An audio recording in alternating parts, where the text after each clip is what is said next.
Bismillahirrahmanirrahim. Assalamualaikum warahmatullahi wabarakatuh. Bapak-bapak, ibu-ibu, mas-mas, mbak-mbak, khususnya adik-adikku sekalian yang dirahmati Allah dimanapun Anda berada. Kembali di IIP Channel bersama saya, IIP Wijayanto. Kali ini kita akan membahas tema dua azab dunia untuk mantan yang durhaka.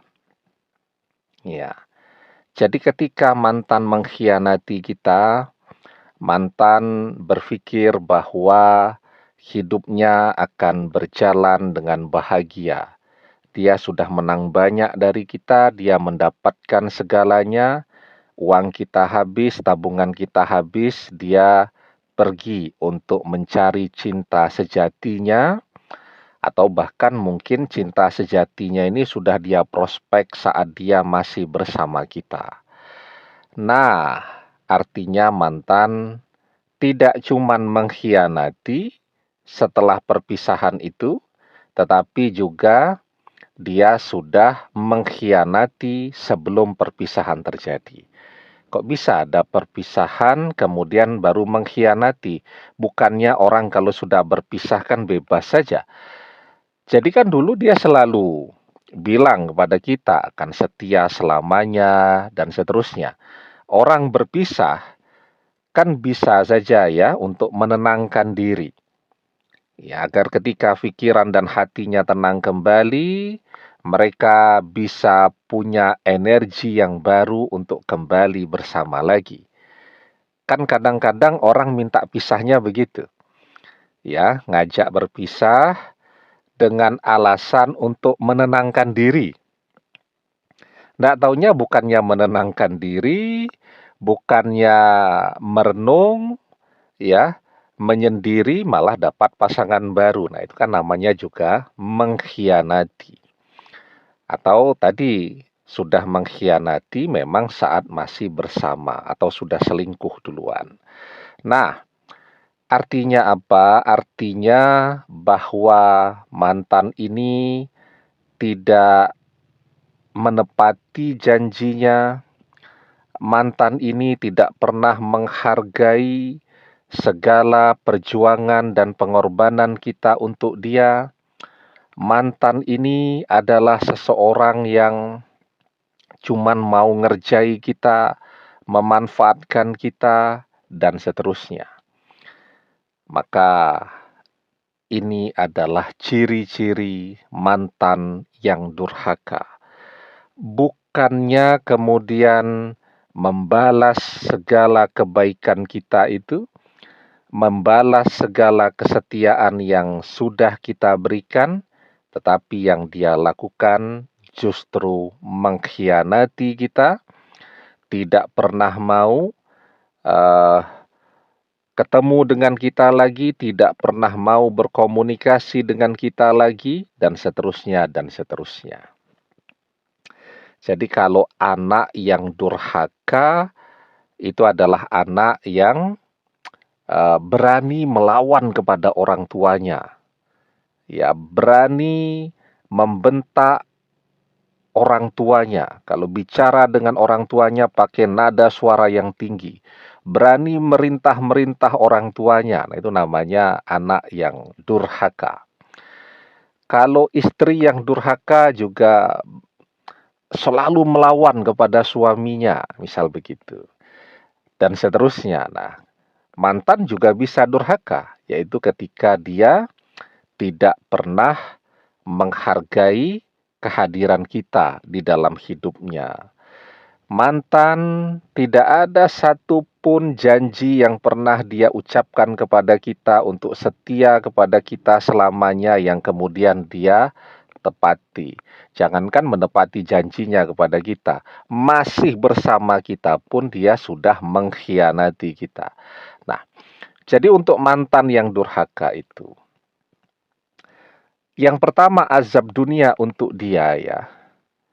Ketika orang mengkhianati, itu artinya adalah orang yang tidak pernah belajar bersyukur dengan kenikmatan yang sudah ada pada diri dia, berupa pasangan yang baik, pasangan yang setia. Kenapa mantan mengkhianati kita? Karena mantan tidak belajar bersyukur. Dia merasa kurang terus. Dan ketika orang selalu merasa kurang, maka yang dia rasakan adalah azab untuk hatinya. Hatinya tidak akan pernah merasa puas, selalu ingin mencari yang baru, dan yang baru. Ya. Dan orang yang tidak pernah merasa puas, itu adalah orang yang paling menderita di dalam hidupnya. Maka di dalam surat Ibrahim ayat yang ke-7 kita diajarkan, la'in syakartum la'azidannakum, wala'in kafartum inna adzabil lasyadid. Allah Subhanahu wa Ta'ala mengajarkan kepada kita, jika kalian pandai bersyukur dengan nikmatku, akan aku tambahkan nikmatku atas kalian. Tetapi jika kalian tidak pandai bersyukur, maka sesungguhnya azabku sangat pedih. Nah, jadi ketika mantan tidak pandai bersyukur, tandanya dia mengkhianati kita, padahal kita sudah melakukan semua yang terbaik yang bisa kita lakukan, maka disitulah di hari pertama mantan mengkhianati kita, azab dunia dimulai untuk mantan. Dimulai dengan azab untuk hatinya. Hati yang tidak pernah merasa puas, hati yang selalu merasa kurang. Coba bisa dibayangkan tuh, kalau tidak pernah merasa puas, dia dapat pasangan seperti apapun, ya dia tidak pernah merasa puas. Jalan 2 bulan dia sudah merasa jenuh, ya, ganti lagi dan seterusnya yang akan membuat hidupnya tidak punya arah. Kemudian azab yang kedua untuk mantan yang durhaka adalah azab yang kita inginkan untuk dia. Nah, jadi ketika kita berdoa agar dia baik-baik saja, maka itulah yang akan terjadi. Begitu juga ketika kita berdoa agar dia mendapatkan azab, maka itu pula lah yang akan terjadi. Karena doa dari orang yang terzolimi itu adalah doa yang mustajab.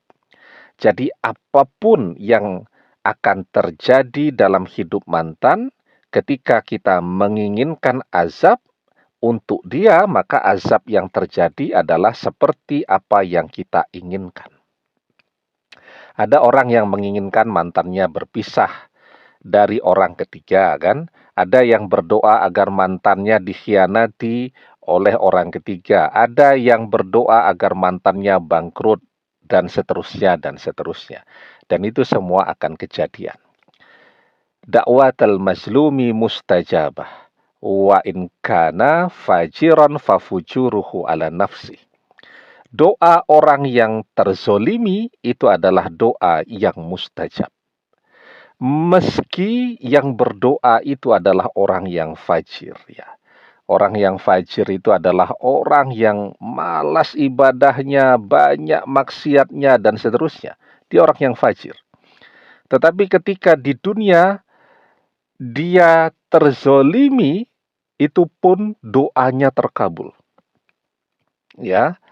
Apalagi kalau yang berdoa itu adalah orang yang saleh, ibadahnya tekun, dan dia adalah orang yang dikhianati oleh pasangannya, maka doanya akan lebih cepat lagi terkabulnya.